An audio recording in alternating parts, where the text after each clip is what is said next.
हम लोग समझने का प्रयास कर रहे हैं शासन या प्रशासन, तब दोनों को हम लोग जोड़ेंगे, चूंकि हम लोग के चर्चा का बेसिक आधार है शासन में नैतिकता का जो। अब यहाँ देखिए, जैसा कल चर्चा हम लोग किए थे, सरकार से कहाँ पहुंचे थे? शासन पे। शासन को दो पार्ट में बांटे थे, वैदिक शासन और नैतिक शासन जो। और जब दोनों मिलेगा तो ये क्या बनेगा? सुशासन आपका जो। क्लियर? इसलिए चर्चा किए थे कि नैतिक शासन सुशासन का एक आयाम है, लेकिन नैतिक शासन को व्यापक तरीके से लेकर चले तो नैतिक शासन सुशासन का एक पर्याय है आपका। तो एक तो ये कंसेप्ट हम लोग को ध्यान में रख के चलना है। अगला चीज ध्यान रखिएगा कि जब भी कहते हैं सरकार या शासन, तो सरकार या शासन के दो मौलिक स्तंभ हैं।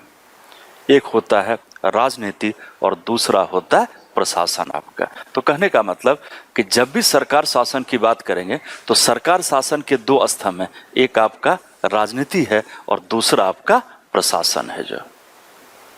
अब बताइए, प्रजातंत्र में शासन करने का अधिकार राजनीति को या प्रशासन को? प्रजातंत्र में शासन करने का अधिकार राजनीति को या प्रशासन को? प्रजातंत्र में शासन जनता के द्वारा होगा, और जनता का प्रतिनिधि कौन होता है? राजनीति या प्रशासन? राजनीति आपका। तो ध्यान रखिएगा कि शासन करने का अधिकार प्रजातंत्र में किसको दिया गया? राजनीति को। लेकिन बताइए, जो शासन होता है, यह शासन सिर्फ एक राजनीतिक अभ्यास है। ये राजनीतिक अभ्यास होने के साथ साथ एक तकनीकी अभ्यास भी है। तकनीकी अभ्यास भी है। तो जिस राजनीति को शासन करना है, वो शासन में राजनीतिक पहलू को तो शामिल कर सकता है, लेकिन शासन करने के लिए तकनीकी पहलू भी चाहिए। ये तकनीकी पहलू शासन में राजनीति को कौन देता है? प्रशासन देता है। तो नटसेल में ध्यान रखिए कि बिना प्रशासन के सहयोग के राजनीति शासन के उद्देश्यों को पूरा नहीं कर सकता। और यही कारण है कि आप शासन के रूप में राजनीति के किसी भी निकाय को लेके चलिए, उस प्रत्येक राजनीतिक निकाय के समकक्ष आपको मिलेगा प्रशासनिक निकाय। जैसे अगर आपसे पूछा जाए कि राजनीतिक निकाय के रूप में शासन करने का अधिकार भारत में किसको दिया गया है? बताइए, राजनीतिक निकाय के रूप में शासन का अधिकार भारत में किसको दिया गया है? मंत्री परिषद। वह मंत्री परिषद शासन के लिए लोकसभा के प्रति सामूहिक रूप से जवाबदेह। अब बताइए, तो राजनीतिक निकाय के रूप में शासन करने का अधिकार किसको दिया गया? मंत्री परिषद को। अब मेरा प्रश्न आपसे है कि मंत्री परिषद एक राजनीतिक निकाय, मंत्री परिषद को शासन करना है, और शासन करने के लिए तकनीकी सहयोग एवं सहायता का होना अति आवश्यक है। तो मंत्री परिषद के स्तर पे कौन सा प्रशासनिक निकाय है जो कि मंत्री परिषद के सहयोग देने हेतु गठित किया गया? वेरी गुड, केंद्रीय सचिवालय।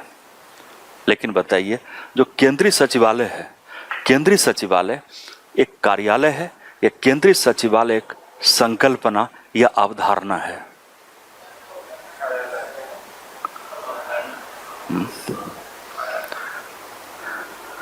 चूंकि दिल्ली में बैठे हैं और यही केंद्रीय सचिवालय है, तो समझना बहुत आसान है।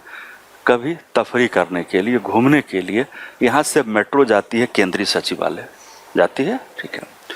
आप उस मेट्रो पे सवार होके उतर जाइए केंद्रीय सचिवालय के स्टॉप पे, और किसी से पूछिएगा ये बताइए केंद्रीय सचिवालय कहाँ पे है। अगर कोई बता दे तो कार्यालय है, और नहीं बता पाए तो संकल्पना या अवधारणा है जो।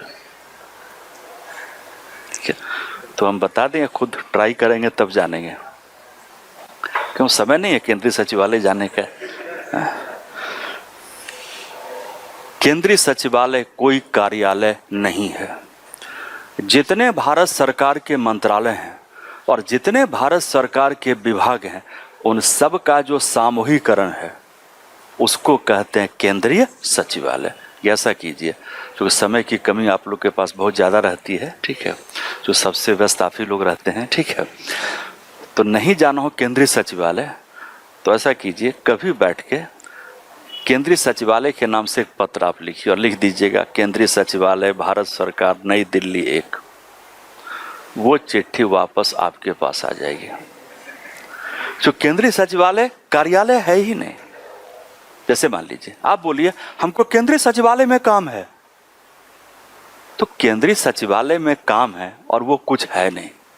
लेकिन ये आप कहिए हमको वित्त मंत्रालय में काम है, तब आपको वित्त मंत्रालय की तरफ भेजा जाएगा। नटसेल में ध्यान रखिए, नाम सुनते होंगे शास्त्री भवन, कृषि भवन, रेल भवन, पटेल भवन, ये सब भवन मिलकर केंद्रीय सचिवालय है।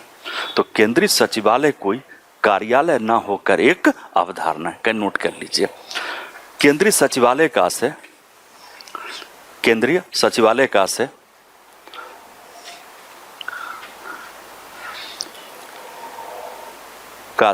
भारत सरकार के सारे मंत्रालयों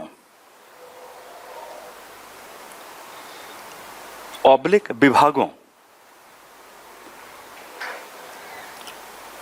विभागों के सामूहिकरण या कुल योग से है, सम टोटल या कुल योग से है, जिसका राजनीतिक प्रमुख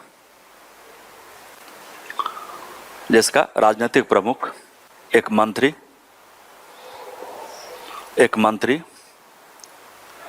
यानी मंत्रिपरिषद का एक सदस्य होता है, जबकि प्रशासनिक प्रमुख एक सचिव होता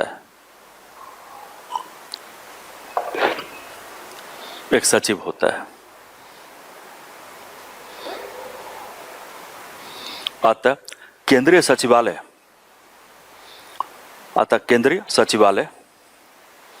एक अवधारणा या संकल्पना है।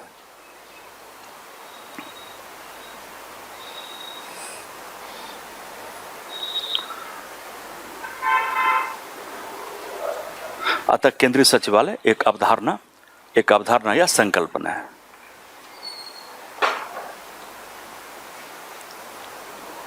अब जिस पॉइंट को समझना है कि सरकार या शासन के दो स्तंभ हैं, एक राजनीति और दूसरा प्रशासन। आपका शासन किसको करना है? राजनीति को। राजनीति शासन कब करेगा? जब उसे तकनीकी सहयोग प्राप्त हो। तकनीकी सहयोग कौन देगा? प्रशासन आपका। जैसे मंत्रिपरिषद के स्तर पे बना मंत्रिपरिषद बना केंद्रीय सचिवालय, उसी तरह से मंत्रिपरिषद के अंदर मंत्रिमंडल होता है। मंत्रिमंडल भी क्या है? एक राजनीतिक न्याय, उसको तकनीकी सहयोग कौन देता है? मंत्रिमंडल सचिवालय। प्रधानमंत्री है, उसके लिए बना मंत्रिमंडल सचिवालय और प्रधानमंत्री कार्यालय। तब जिस पॉइंट को समझना है कि जब भी सरकार या शासन को समझेंगे हम लोग, तो हमेशा दोनों पक्ष को लेकर चलेंगे, राजनीति और प्रशासन आपका। अब जरा पॉइंट बताइए, जब कहते हैं सरकार या शासन में नैतिकता का होना, और सरकार शासन के दो मौलिक स्तंभ हैं, तो बट नेचुरल सरकार या शासन में नैतिकता को प्राप्त करने के लिए दोनों पर ध्यान देना पड़ेगा, राजनीति पर भी और प्रशासन पर भी। नंबर 2 ध्यान रखिएगा कि शासन में नेतृत्व कौन करेगा? राजनीति या प्रशासन? राजनीति। इसीलिए जब तक राजनीतिक नैतिकता को हम प्राप्त नहीं करेंगे, तब तक कभी चाह कर भी प्रशासन के नैतिकता का विकास नहीं कर सकते, कारण कि शासन का नेतृत्व करता है राजनीति। अगला जिस पॉइंट पे ध्यान रखिएगा कि शासन के दो आयाम हैं, लेकिन जब प्रशासन में नैतिकता को प्रोत्साहित करना हो, और प्रशासन खुद किसके लिए बना? राजनीति के लिए, तो बट नेचुरल बिना राजनीतिक इच्छा शक्ति के हम चाह कर भी प्रशासन के नैतिकता को प्रोत्साहित नहीं कर सकते। और खास करके रिकॉल कीजिए कि जब राजनीति प्रशासन में गठजोड़ हो, नेक्सस हो, तो नैतिकता को प्राप्त करना और अधिक कठिन होता है। क्लियर? तो नटसेल में ध्यान रखिए कि जब भी कोई प्रश्न या विषय हम लोग को समझना हो, लोक सेवक की नैतिकता, लोक सेवक की ईमानदारी, प्रशासन की ईमानदारी, तो कभी भी शून्य में मत सोचिएगा, हमेशा किसको बेस मान के चलिएगा? राजनीति को आपका जब। क्लियर? अब जैसे अगर भारत में अब तक लोकपाल का गठन नहीं किया गया, तो क्या प्रशासन के कारण या राजनीतिक इच्छा शक्ति के कारण? राजनीतिक इच्छा शक्ति के कारण। और जरा खुद बताइए कि पहला लोकपाल विधेयक संसद के सामने आया था 1968 में, नहीं, और कानून जाके बना 2013 में, और अब 2018 है। 45 साल के बाद तो कानून बना, और 45 साल के बाद कानून बनने के बाद भी कानून को बने 4 साल का समय बीत चुका है, लेकिन अब तक सरकार ने लोकपाल का गठन भ्रष्टाचार के रोकथाम हेतु नहीं किया गया। तो हम लोग कैसे मान लें कि भ्रष्टाचार के विरुद्ध राजनीतिक प्रतिबद्धता है? और ये काम प्रशासन नहीं कर सकता है, ये काम किसको करना है? राजनीति को करना है। और जैसा कि जानकारी होगा, जो हम लोग कल चर्चा भी कर रहे थे कि सरकार न्यायपालिका के प्रति कितना जवाबदेह होगा, वो सिर्फ कानून पर डिपेंड नहीं करता, डिपेंड करेगा सरकार नैतिक रूप से न्यायपालिका के प्रति कितना जवाबदेह। रिकॉल कीजिए, अप्रैल 2017 में सुप्रीम कोर्ट ने सरकार को दिशा निर्देश दिया कि लोकपाल का गठन यथाशीघ्र किया जाए। और लोकपाल के गठन में विलंब का मतलब कि लोकपाल के अधिनियम के मूल उद्देश्य को पराजित करना है। अप्रैल 2017 में सुप्रीम कोर्ट ने सरकार को दिशा निर्देश दिया। अप्रैल 2018 अगस्त में आ चुके हैं, और सुप्रीम कोर्ट ने कहा यथाशीघ्र, लेकिन 1.5 साल होने जा रहा है, अभी भी सरकार को यथाशीघ्र के शब्द का आशय नहीं पता है। अब जब कोर्ट हर 15-20 दिन पे हियरिंग कर रहा है कि सरकार को कह रहा है बताइए कि आपने लोकपाल के गठन में आपने क्या क्या प्रयास किया, तो मेरी समझ से लास्ट शायद 15 जुलाई का हियरिंग था, शायद 1 महीने का टाइम और सरकार को दिया गया है। लेकिन ध्यान रखिएगा, इसी तरह टाइम करते करते अगला लोकसभा का चुनाव आ जाएगा जो है। और सबसे बड़ी बात कि अगर पिछले आप 15-20 साल के इतिहास को देखिएगा तो जितने भारत के प्रधानमंत्री बने, सबने लाल किला से 15 अगस्त को अपनी प्रतिबद्धता दिखाई कि हम लोकपाल के गठन के प्रति वचनबद्ध हैं। तो प्रतिबद्धता की सीमा देखिए कि हर प्रधानमंत्री या फॉर दैट मैटर जितने इंपॉर्टेंट पॉलिटिकल पार्टी हैं, जरा सबके 15-20 साल के पहले के घोषणा पत्र को देखिए तो हर पार्टी ने कहा कि हम सरकार में आएंगे तो लोकपाल का गठन करेंगे। कहने का मतलब कि शासन में नैतिकता को प्राप्त करने के लिए मोस्ट इंपॉर्टेंट है राजनीतिक इच्छा शक्ति जो है। क्लियर? तो 2 चीज पे ध्यान रखिएगा, एक तो सरकार शासन, वैधिक नैतिक सुशासन। सरकार के 2 स्तंभ होंगे, राजनीति और प्रशासन आपका। लेकिन अगर आप सिलेबस को देखिएगा तो सिलेबस ने क्या किया है, यहाँ देखिए, जरा सा देखिए तो टॉपिक निकालिए और थोड़ा सा 1-2 क्लास में सिलेबस को लेके आइए, फिर उसके बाद हम खुद बना कर देंगे। तब सिलेबस को देखिए कोर्स खत्म करने के बाद जो है, स्टार्टिंग में थोड़ा चीज को समझना जरूरी है जो। चूंकि हम लोग एथिक्स की चर्चा इसलिए नहीं कर रहे हैं कि आपके नैतिक मूल्यों का विकास करें, ठीक है, वो क्लास में पढ़ के नहीं होता है।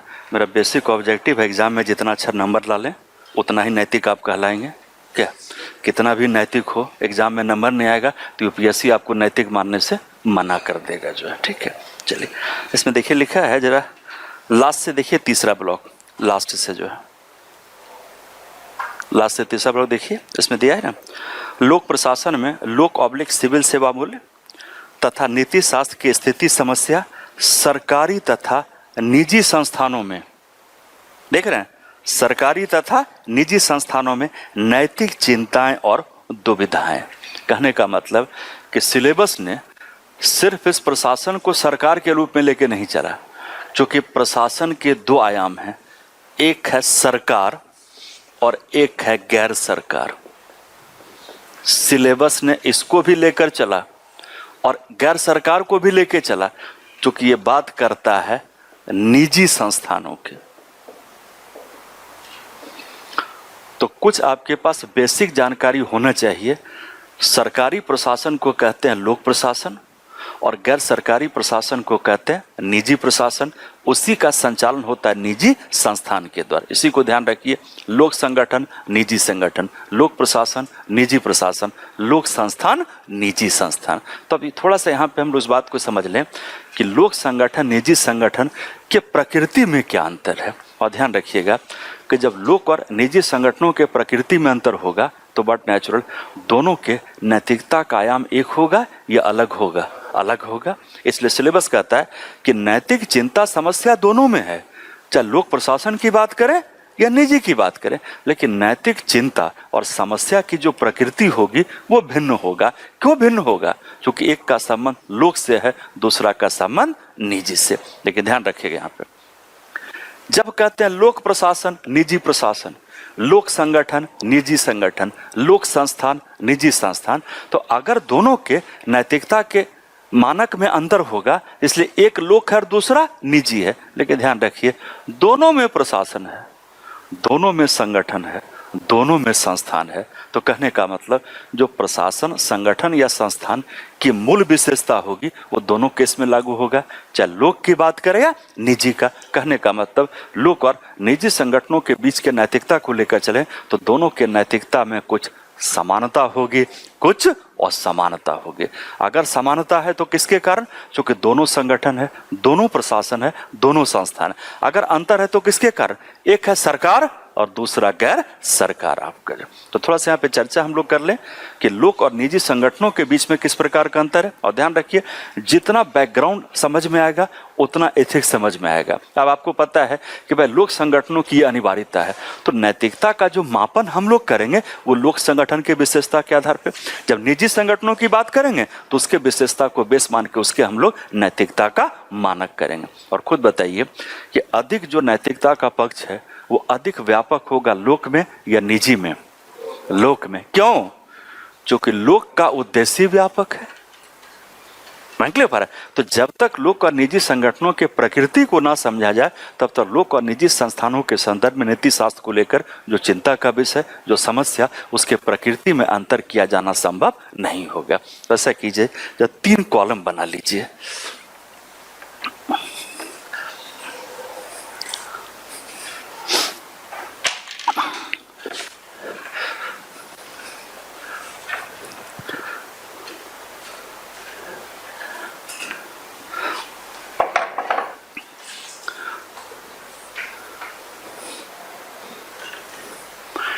एक कॉलम में कर लीजिए कारक या विषय,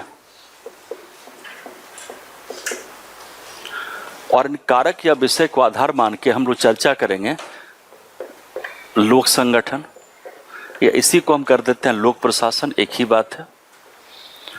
और यहां कर देते हैं निजी संगठन, या इसी को आप कर लीजिए निजी प्रशासन। और ध्यान रखिएगा कि जितना दोनों संगठन के प्रकृति को समझेंगे उतना क्लियर होगा कि दोनों के नीति शास्त्र की चिंताएं और समस्याएं कैसे अलग होती हैं। जो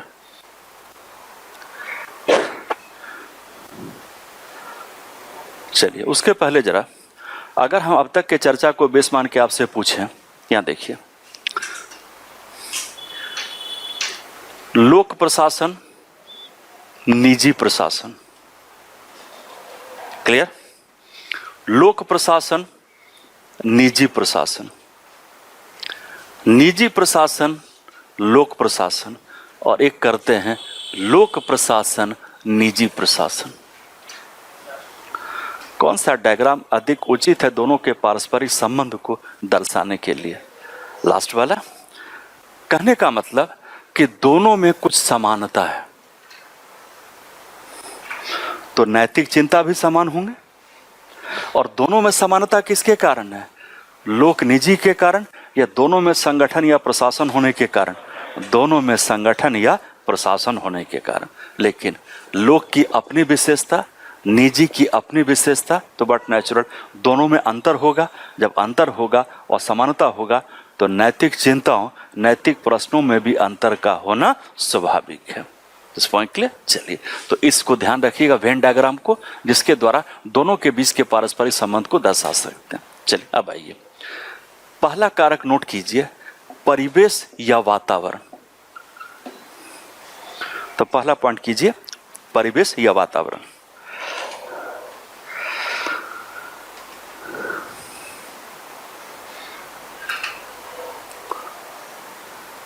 चलिए पहला पॉइंट बताइए कि दोनों पर राजनीतिक विचारधारा का प्रभाव होता है। चाहे लोक की बात करें या निजी की बात करें, सरकारी संगठन की बात करें या गैर सरकारी संगठन की बात करें। लेकिन जो राजनीतिक विचारधारा है, जो राजनीतिक वातावरण या परिवेश है, उसका अधिक प्रभाव लोक पर या निजी पर, लोक पर। और ध्यान रखिएगा, जहां भी कहीं दिक्कत हो पॉइंट को समझने में, यहां पे हमेशा ध्यान में रख के चलिए सरकार। क्लियर? और यहां पे ध्यान में क्या रख चलिए? गैर सरकार, यानी जो सरकार से बाहर है। चलिए, अब मेरा प्रश्न आपसे है कि अधिक राजनीतिक विचारधारा का प्रभाव पड़ेगा लोक पे, लेकिन क्या निजी संगठन राजनीतिक विचारधारा के प्रभाव से पूर्णतः मुक्त होता है या प्रभाव उस पर भी पड़ता है? प्रभाव उस पर भी पड़ेगा। तो नोट कर लीजिए, इसका परिवेश है राजनीतिक, तो इसका परिवेश हम लोग कह देते हैं गैर राजनीतिक। गैर राजनीतिक जो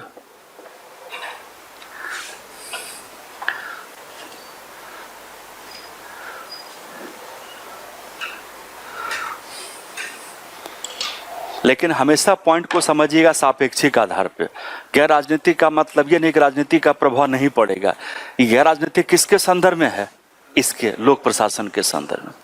कहने का मतलब कि अगर लोक और निजी संगठनों में नैतिकता के प्रश्न या विषय का परीक्षण करना हो, तो किस प्रशासन के नैतिकता का परीक्षण करने के लिए राजनीतिक नैतिकता को ध्यान में रखकर चलना अति आवश्यक है, लोक का जो है। लेकिन निजी में हम चाहें तो एक स्वतंत्र रूप से भी निजी संगठनों के नैतिकता के विकास करने की बात हम लोग कर सकते हैं। चलिए, अगला नोट कर लीजिए, उद्देश्य। अगला पॉइंट कीजिए, उद्देश्य आपका जो।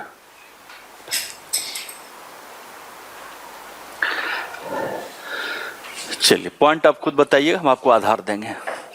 एक होता है जनता के हितों को सुनिश्चित करना, जन कल्याण को प्रोत्साहित करना, जनता की सेवा हेतु वस्तु प्रदान करना, और दूसरा मुनाफा का अर्जन करना।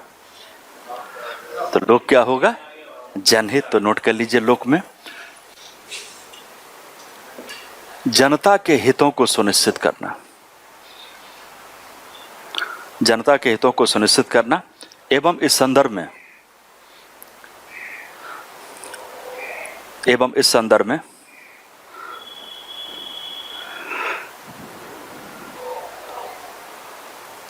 जन उपयोगी वस्तुओं एवं सेवाओं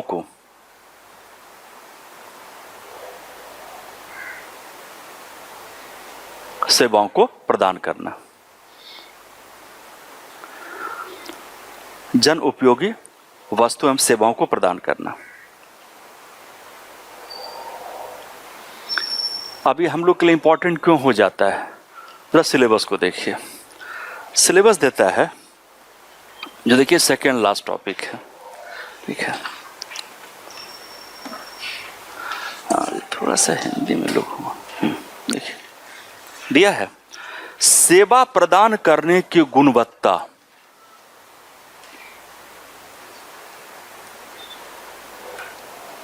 नहीं, सेवा प्रदान करने की गुणवत्ता, ये लोक प्रशासन के नैतिकता का इंपॉर्टेंट पार्ट है। इसीलिए इसका बेसिक ऑब्जेक्टिव क्या है? जनता के हितों को पूरा करना। और आगे कहता है, देखिए, लोक निधि का उपयोग, पब्लिक फंड का उपयोग किसके लिए?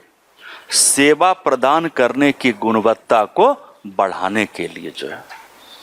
अगर निजी संगठन के नैतिकता की बात करते तो वहां पे सेवा प्रदान करने की गुणवत्ता, लोक निधि के उपयोग से अधिक ध्यान किस पे देते?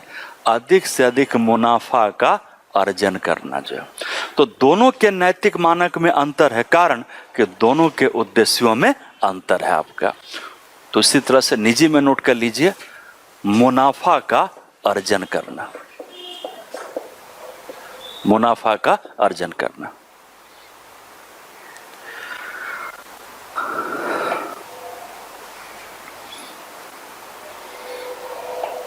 लेकिन सिलेबस ने जब लोक संगठनों के साथ साथ निजी संगठनों के नीति शास्त्र की बात पर भी बल दिया, तो कहने का मतलब कि नैतिकता अधिक आपको दिखेगा लोक में, लेकिन निजी संगठन में भी नैतिकता पे बल दिया गया। ये जरूर है कि दोनों की चिंता, दोनों का विषय एक दूसरे से अलग होगा। तो कहने का मतलब, अगर हम दोनों के उद्देश्यों को लेकर चलें तो ऐसा लगता है कि लोक का जनहित है और निजी का मुनाफा है।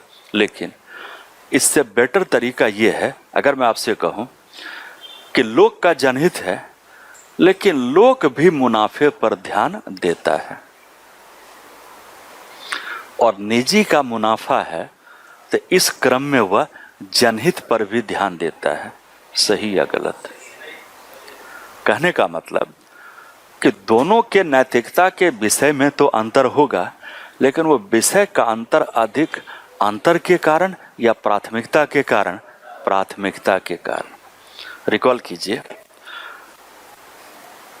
सरकारी संगठन जनता के हितों को ध्यान में रख के अपने दायित्वों को पूरा करता है। अगर सरकारी संगठनों के लिए मुनाफा बिल्कुल चिंता का विषय न होता तो सरकार क्यों कहती है कि जो उपक्रम घाटे में चल रहे हैं सरकार उसको बंद कर देगी? यानी जब सरकार घाटे पे ध्यान दे रही, इसका मतलब सरकार ध्यान किस पे दे रही है? मुनाफे पे। अगर सरकार को मुनाफे की चिंता ना होती तो क्यों सरकार विनिवेश करती? नहीं। तो कहने का मतलब कि सरकार का उद्देश्य तो जनहित है, लेकिन सरकार भी मुनाफे का पूर्णतः परित्याग नहीं कर सकती। अगला पॉइंट समझिए, जो निजी संगठन है उनका ऑब्जेक्टिव तो मुनाफा है, लेकिन अगर मैं आपसे कहूं कि किसी भी निजी संगठन के द्वारा या निजी संस्थान के द्वारा जनता के हितों पर ध्यान ना दिया जाए तो क्या वह लंबे समय तक मुनाफा का अर्जन कर पाएगी? नहीं कर पाएगी। और अगला चीज, जो निजी संगठन मुनाफा का अर्जन करते हैं तो घर में बैठ के या समाज में कुछ वस्तु सेवा को प्रदान करके तो उससे भी क्या पूरा होता है? जनहित आपका। जैसे अब निजी संगठन के स्कूल होते हैं, हॉस्पिटल्स होते हैं, तो वो भी कहीं ना कहीं जनता के सेवाओं के उद्देश्य से कार्य करता है। अगला पॉइंट समझिए, जब सरकारी संगठन को जनता के हित को पूरा करना होता है उसके लिए सरकार को फंड चाहिए, संसाधन चाहिए। और सिलेबस कहता है लोक निधि का उपयोग। अरे उपयोग तो बाद में होगा, पहले संसाधन तो आए, नहीं तब तो उपयोग करने की बात करेंगे। आप जरा सोचिए, अगर निजी संगठन मुनाफे का अर्जन ना करे तो सरकार को कर राजस्व के द्वारा फंड या संसाधन कहां से प्राप्त होंगे? और जब सरकार को संसाधन प्राप्त नहीं होगा तो सरकार चाह कर भी जनता के हितों को पूरा नहीं कर सकता। कहने का मतलब, जो निजी संगठन मुनाफा का अर्जन करते हैं उस मुनाफा के आधार पर सरकार को प्राप्त होता है कर राजस्व का, और उसके बिना सरकार चाह कर भी जनता के हितों को पूरा नहीं कर सकती है। कहने का मतलब बेस तरीका है, जब भी दोनों के नैतिक मानकों की चर्चा हम लोग करेंगे तो ऑब्जेक्टिव में अंतर तो है, लेकिन अंतर को हमेशा मान के चलिए सापेक्षिक। सापेक्षिक का मतलब कि सरकारी संगठन का प्राथमिक उद्देश्य जनहित, प्राइमरी, तो सेकेंडरी क्या बन गया? मुनाफा। निजी का प्राइमरी है मुनाफा, तो सेकेंडरी क्या बन गया? जनहित आपका। कहने का मतलब जब नैतिक मानकों की बात करेंगे तो क्या मतलब है कि नैतिक मानकों का विषय तो वही है, लेकिन अंतर है उसके प्राथमिकता के क्रम में आपका जो है।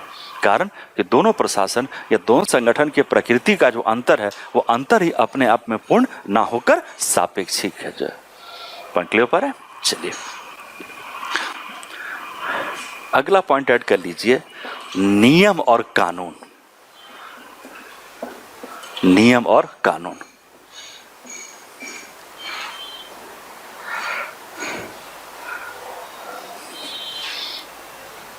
चलिए नियम कानून को बेस मान के कुछ पॉइंट आपसे पूछते हैं। जैसे मान लीजिए, किस प्रशासन या संगठन में नियम और कानून की संख्या अधिक होती है, लोक में या निजी में?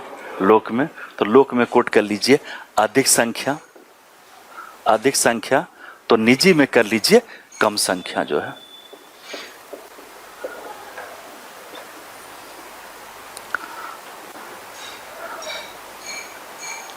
इसी नियम कानून को बेस मान के कुछ और पॉइंट बताइए। एक तो संख्या को हम लेके चले। अगर आपसे पूछा जाए अगर दोनों प्रशासन या संगठन के नियम कानून के प्रकृति को लेकर चलें तो एक होता है नियम कानून के अनुपालन में लचीलापन का होना, दूसरा नियम कानून के अनुपालन में दृढ़ता का होना।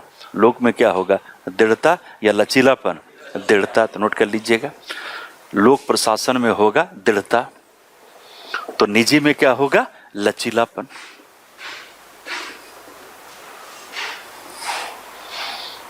को दिक्कत क्या बताइए? लचीलापन जो है, यहां देखिए, निजी का उद्देश्य क्या है, मुनाफा। मुनाफा डिपेंड करता है बाजार के कारकों पे, और बाजार के कारक स्वतः काफी परिवर्तनशील होते हैं। देखते नहीं है स्टॉक एक्सचेंज, रुपया, डॉलर, तो ये सब जो परिवर्तन है वो परिवर्तन अधिक तीव्र होगा। तो नर्सल में ध्यान रखिए, मुनाफा डिपेंड करता है बाजार के कारक पे, और बाजार के कारक परिवर्तनशील हैं, तो बट नेचुरल उन बाजार के कारकों के परिवर्तन के कारण, चूंकि नियम कानून क्या किसी उद्देश्य को प्राप्त करने का एक माध्यम है, तो बट नेचुरल जब उद्देश्य परिवर्तनशील होगा तो माध्यम भी क्या होंगे, परिवर्तनशील होंगे। तो निजी संगठन क्या करता है, नियम कानून को अधिक लचीला, मतलब जैसा परिस्थिति उसके आधार से नियम कानून को मोल्ड कर देता है। लेकिन लोक में क्या है, चूंकि दृढ़ता, इसलिए दृढ़ता है कि ध्यान रखिएगा कि जनहित भी परिवर्तनशील होता है, लेकिन जनहित का परिवर्तन को बाजार के कारक की तरह नहीं होता है कि स्टॉक एक्सचेंज इतना उछल गया, इतना नीचे आ गया, रुपया डॉलर में इतना ऊपर गया, इतना नीचे गया, जो है क्लियर पर है। इसलिए लोक प्रशासन जब नियम कानून का परिपालन करेगा तो उसमें अधिक दृढ़ता होती है। यहाँ पे लचीलापन, लचीलापन का मतलब वो अधिक डिपेंड करता है बाजार के कारकों पे, और जो बाजार के कारक होते हैं वो परिस्थिति जनक या सिचुएशनल होते हैं। और ध्यान रखिएगा, ज्यादा दृढ़ता से नियम कानून का पालन होता है लोक में, ना कि निजी में, जो है नहीं। फिर से बताइए, कहाँ पे? अच्छा, आप ये कहते हैं नियम कानून लोक में? चलिए, बिल्कुल आपका सही कहना है। ध्यान रखिएगा, लोक प्रशासन को नियम कानून का परिपालन दृढ़ता से करना चाहिए। ये लोक प्रशासन के सैद्धांतिक विचारधारा के अनुरूप है। जैसे लोक प्रशासन को सत्यनिष्ठा का पालन करना चाहिए, लेकिन लोक प्रशासन में भ्रष्टाचार है, तो भ्रष्टाचार सिद्धांत होगा या सत्यनिष्ठा सिद्धांत होगा? सत्यनिष्ठा सिद्धांत होगा। लोक प्रशासन को नियम कानून का अनुपालन दृढ़ता से करना चाहिए। अगर वो नहीं करते हैं तो लोक प्रशासन गैर वैधानिक तरीके से काम करता है, और नियम कानून के उल्लंघन के लिए उस लोक प्रशासन के विरुद्ध कार्यवाही की जाती है। लेकिन निजी प्रशासन का जो सिद्धांत है वो सिद्धांत इस बात की अनुमति देता है कि उसमें क्या लाइए, लचीलापन लाइए, जो है बिल्कुल बिल्कुल। जो व्यवहारिकता में लेके चलेंगे तब तो बहुत सारे पॉइंट उल्टा पुल्टा हो जाएगा उस केस में, जो है। और ध्यान रखिए कि अगर सिद्धांत और व्यवहारिकता में अंतर ना होता तो हम लोग नैतिकता की बात नहीं करते। नहीं। तो पूरा जो नीति शास्त्र है जो हम लोग अध्ययन कर रहे हैं, उसका बेसिक कारण है कि हम लोग किस बात की अपेक्षा करते हैं और वास्तविकता क्या है। इस दोनों के बीच का जो अंतर है, इसको पूरा करता है नीति शास्त्र। क्लियर? इसलिए आप भी सही हैं और हम भी सही हैं। हम सिद्धांत की बात कर रहे हैं, आप व्यवहार की बात कर रहे हैं। ठीक है, चलिए अगला ये अगला पॉइंट बताइए। चूंकि आपने प्रश्न पूछा तो आप ही से पूछते हैं अगला प्रश्न। अगर दोनों के नियम कानून को लेकर चलें तो किसका नियम कानून अधिक जटिल होगा, किसका नियम कानून अधिक सरलीकृत होगा? लोक का अधिक जटिल होगा। तो नोट कर लीजिए, लोक का अधिक जटिल है और निजी का अधिक सरल है।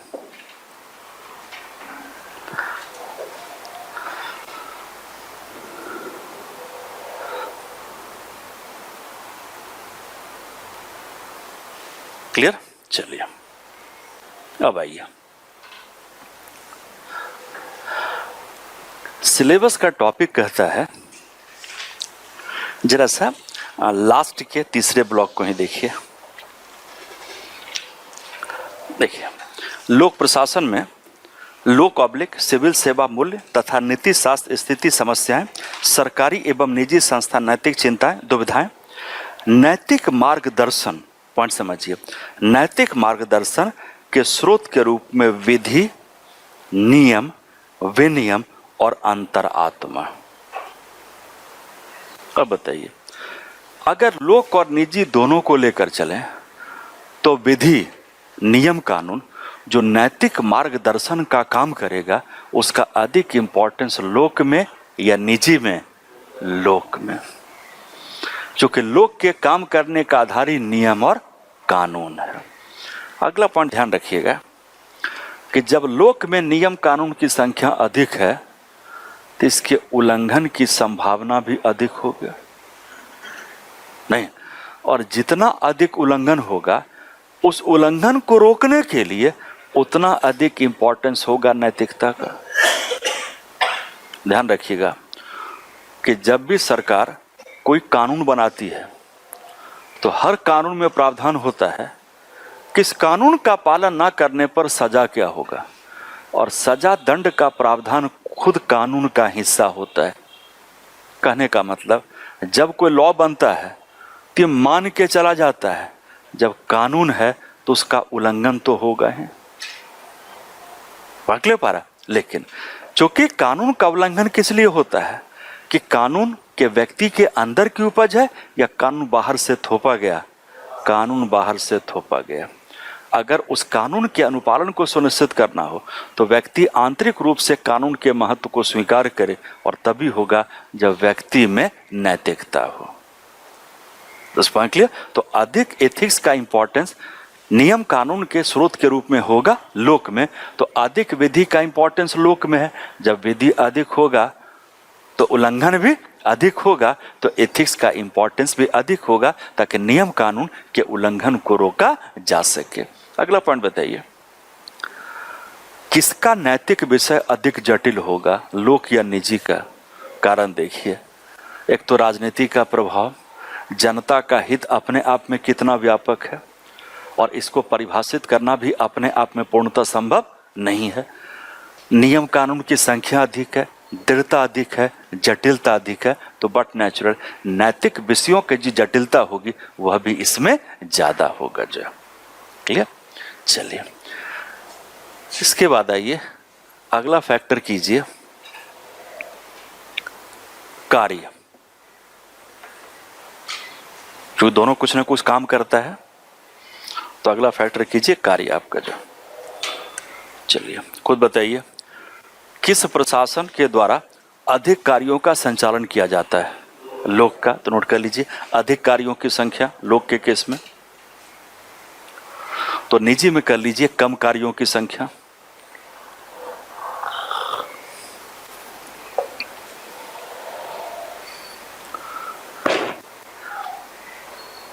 अगला बताइए, किसके कार्य की प्रकृति में एक रूपता की मात्रा अधिक होती है? यस, एक रूपता, यानी एक ही प्रकार का काम वो करता है। निजी में अधिक एक रूपता, लोक में अधिक विविधता होगा। तो अगला पॉइंट ऐड कर लीजिए, लोक के केस में कार्य प्रकृति में विविधता का होना। लोक प्रशासन में कर लीजिए, कार्य प्रकृति में विविधता का होना, और निजी में कीजिए, कार्य प्रकृति में एक रूपता का होना।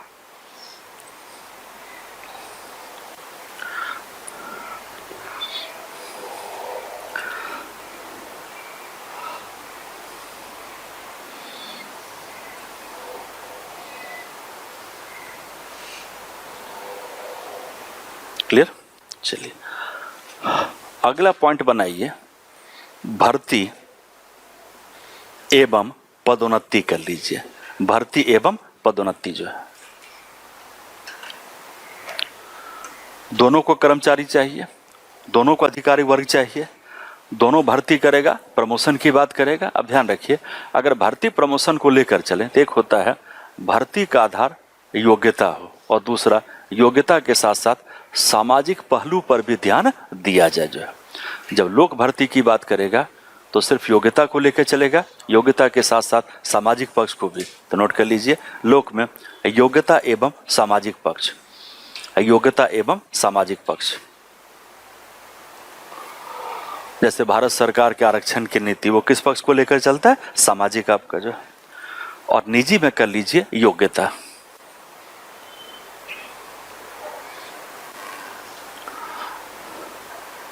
चलिए अगला पॉइंट बनाइए, कार्यकुशलता। अगला फैक्टर कर लीजिए कार्यकुशलता जो है। चलिए खुद बताइए कौन सा प्रशासन अधिक कार्यकुशल माना जाता है, निजी। तो लोक में कीजिए कम कार्यकुशल और निजी में कीजिए अधिक कार्यकुशल।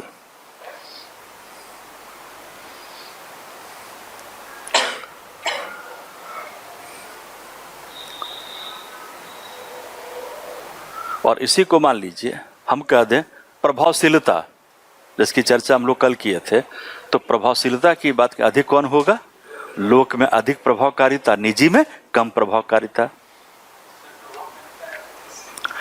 जनता के हितों, जनता के उद्देश्यों को पूरा करने के संदर्भ में निजी अपने हित को पूरा कर रहा है मुनाफा के, लेकिन उसका मुनाफा भी अंतोगत्वा किसके लिए होना चाहिए, जनता के हित के लिए। तो जनता का हित तो अल्टीमेटली दोनों का चिंता है, लेकिन दोनों को प्राप्त करने का माध्यम अलग है। लोक जनता के हित को प्राप्त करता है जनता के हित के आधार पे, निजी भी प्राप्त करता है लेकिन मुनाफा के आधार पे। तो अगर दोनों में जनहित को अंतिम लक्ष्य मान के चले तो बट नेचुरल अधिक कौन सा प्रशासन उस लक्ष्य को प्राप्त करने पर ध्यान देगी, लोक प्रशासन आपका। नहीं, इसमें ध्यान रखिए, चूंकि यहाँ जब नीति शास्त्र की बात हम लोग कर रहे हैं तो हम लोग अल्टीमेट ऑब्जेक्टिव मान के चलते हैं जन कल्याण, जनता का हित। क्योंकि दोनों का अंतिम लक्ष्य एक होगा लेकिन दोनों के प्राप्त करने के दृष्टिकोण में अंतर आपका है। लेकिन जो पॉइंट आप पूछना चाह रहे हैं वो और भी क्लियर होगा, जरा नोट कीजिए इसको पहले। लोक में कीजिए अधिक प्रभावकारिता, तो निजी में कर लीजिएगा कम प्रभावकारिता।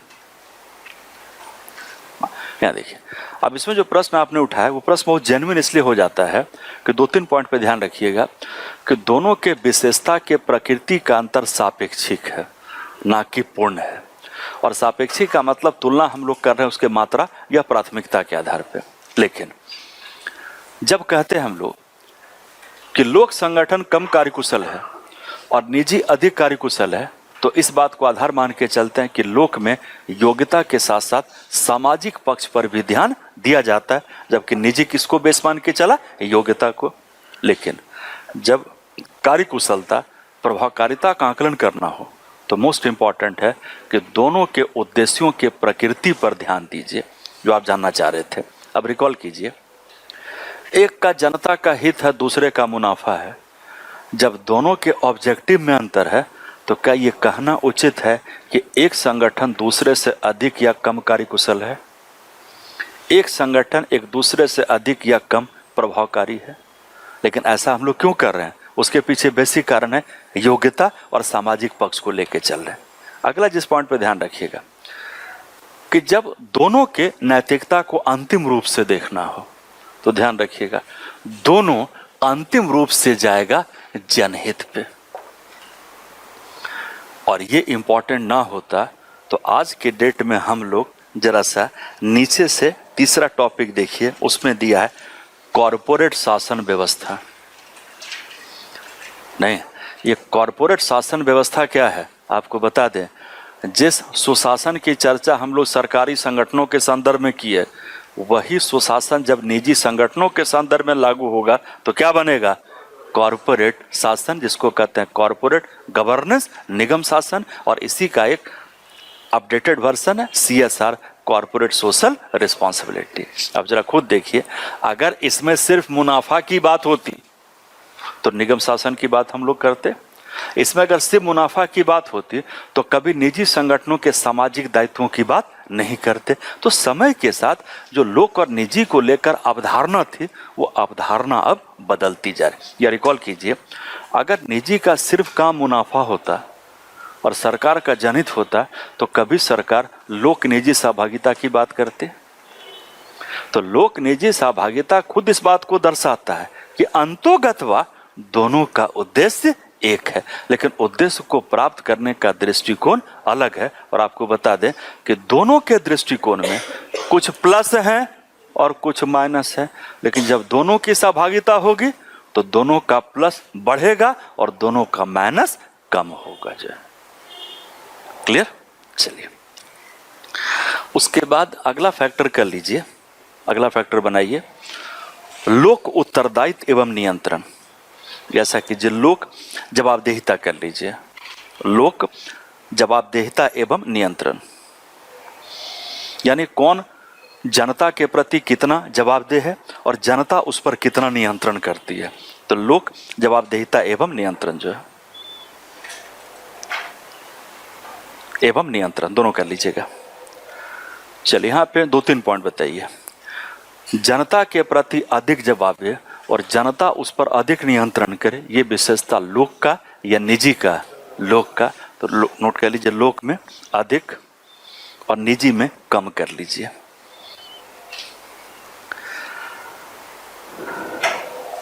अगला बताइए, जब दोनों पे नियंत्रण होता है, एक होता है नियंत्रण की प्रकृति का आंतरिक, आंतरिक मतलब संगठन के अंदर, और दूसरा नियंत्रण आंतरिक और बाहरी दोनों हो। अगर लोक को लेकर चलें तो सरकारी संगठनों का जो नियंत्रण वो सिर्फ आंतरिक है, बाहरी है, या दोनों है? दोनों। जबकि निजी का मौलिक रूप से क्या है? आंतरिक। तो नोट कर लीजिए, लोक प्रशासन में आंतरिक एवं बाहरी, लोक में कर लीजिए आंतरिक एवं बाहरी, और निजी में कर लीजिए फैक्टर वही है, कल यहां चेंज कर लीजिए, निजी में कर लीजिए आंतरिक जो है।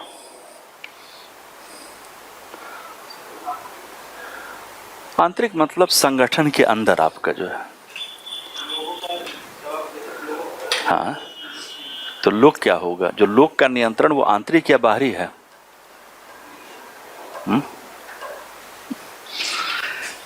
चलिए, और किसी पॉइंट में दिक्कत वो हम क्लियर कर देते हैं। और आपको एक बार देख ली सारे पॉइंट में, कहीं कोई दिक्कत हो बताइए, फिर इस पे चर्चा करते हैं। आंतरिक और बाहरी, इसमें दिक्कत है ना, इसको क्लियर कर देते हैं।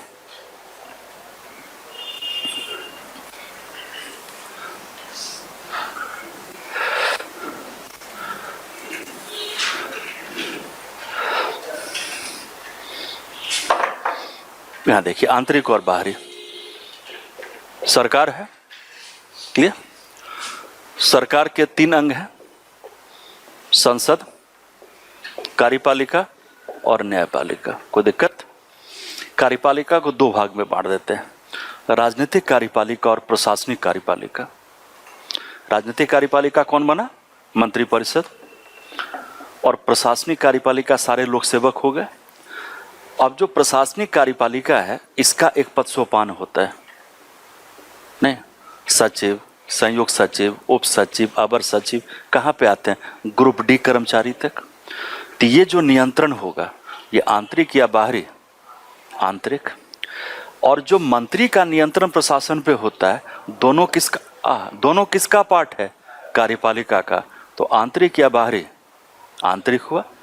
भाई, हर मंत्रालय का प्रमुख मंत्री होता है राजनीतिक रूप से, प्रशासनिक प्रमुख सचिव होगा, दोनों किसका पार्ट है? कार्यपालिका का पार्ट है। तो अगर सरकार के 3 अंग को लेकर चलें, संसद, कार्यपालिका, विधायिका, तो कार्यपालिका के अंदर जो नियंत्रण होगा वो क्या बनेगा? आंतरिक आपका बनेगा। तो इसको समझिएगा आंतरिक जो है। लेकिन जो संसद का नियंत्रण सरकार पे होगा, जो न्यायपालिका का नियंत्रण सरकार पे होगा, और जो आम जनता का नियंत्रण सरकार पे है, मीडिया का नियंत्रण, दबाव समूह का नियंत्रण, सिविल समाज संगठनों का नियंत्रण, ये सब क्या होगा? बाहरी होगा जो। क्लियर? लेकिन अगर निजी प्रशासन को लेकर चलें तो निजी संगठन का भी एक पद सोपान होता है, नहीं?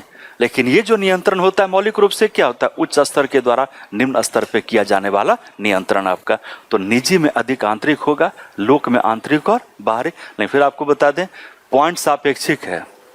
निजी संगठन में भी बाहरी नियंत्रण होता है। जैसे संसद का कानून है भारतीय कंपनी अधिनियम 2013, जो निजी संगठनों के गतिविधियों को नियंत्रित करता है। कई सारे नियामक निकाय हैं, ट्राई, IRDA, ये भी कंट्रोल करता है। लेकिन अगर दोनों के नियंत्रण के मूल प्रकृति को लेकर चले तो बाहरी नियंत्रण का प्रभाव अधिक किस में होगा? सरकार। जैसा आप खुद देखिए, जब सरकार बदलती है तो इसका इमीडिएट प्रभाव सरकार पे पड़ता है, निजी संगठनों पे। जब सरकार बदलती है तो सचिव के बदलने की संभावना होती है, लेकिन ऐसा नहीं कि निजी संगठन के सारे MD बदल जाते हैं जब सरकार बदलती है। तो क्लियर? तो कहने का मतलब कि दोनों में बाहरी है, लेकिन बाहर नियंत्रण का प्रभाव अधिक किस में होगा? लोक संगठन में, और निजी में इसका प्रभाव कम होता है। तो नटसेल में ध्यान रखिएगा, लोक के नियंत्रण में आंतरिक और बाहरी, निजी को लेकर चले तो मौलिक रूप से क्या होगा? आंतरिक आपका जो। ठीक है, चलिए और देखिए किसी पॉइंट। हाँ